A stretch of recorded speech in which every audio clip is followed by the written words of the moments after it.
Salut salut.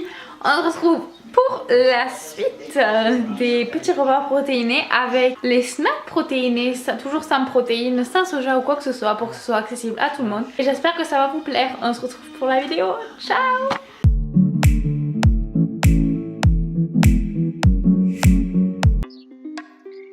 Allez, on se retrouve pour la première recette qui va être des protein balls mais sans date parce que j'en ai marre d'avoir des dates, ça coûte cher. À la place, on remplace avec la farine de coco qu'on a souvent dans le placard mais on ne sait pas quoi en faire. Donc ici 50 g, pardon, plus 60 g de peanut butter ou autre beurre d'oléagineux qui vous plairait. Une cuillère à soupe de sirop de coco ou autre sucrant de votre choix. Et bon, pour moi la masse de cannelle parce que j'adore ça, mais chacun c'est son truc. Donc on mélange. Une fois que ça devient comme ça, on rajoute à peu près 40 g, entre 30 et 40 g de lait végétal, donc ici du lait de soja pour augmenter encore la teneur en protéines. On mélange et on passe à la main quand on obtient cette consistance sableuse. Et pour faire des boules, il va falloir le serrer entre vos mains, pas le faire rouler parce qu'en fait ça va s'effriter assez facilement. C'est pour ça que c'est important d'ensuite les mettre au frigo pour qu'ils se fortifient.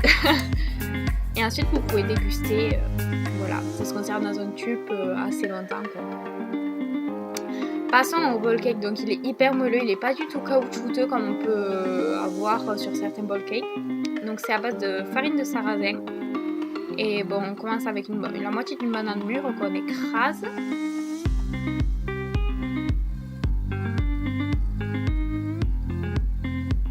On y ajoute 40 g de lait végétal, ici du lait de riz, il me semble-t-il. Une cuillère à café de vinaigre de cidre qui va aider au mug cake à lever. 30 g de farine de sarrasin ainsi que de la levure chimique et une pincée de sel pour faire monter le tout. On met 2 minutes au micro-ondes et c'est super moelleux et super bon.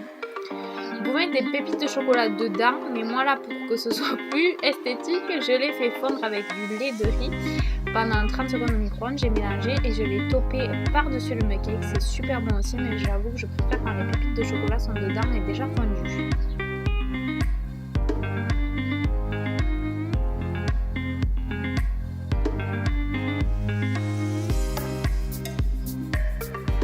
Passons au dernier qui est sûrement le plus facile, qui est à base de 40 g de yaourt de soja auquel on ajoute de nouveau 30 g de lait de riz pour sucrer la chose, une cuillère à soupe de poudre de caroube ou de cacao au choix et une cuillère à soupe de graines de chia.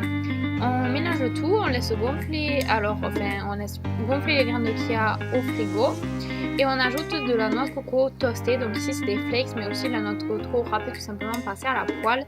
C'est super bon par-dessus et voilà, ça se déguste quand vous voulez, même en dessert, franchement c'est super bon. J'espère que la vidéo vous aura plu.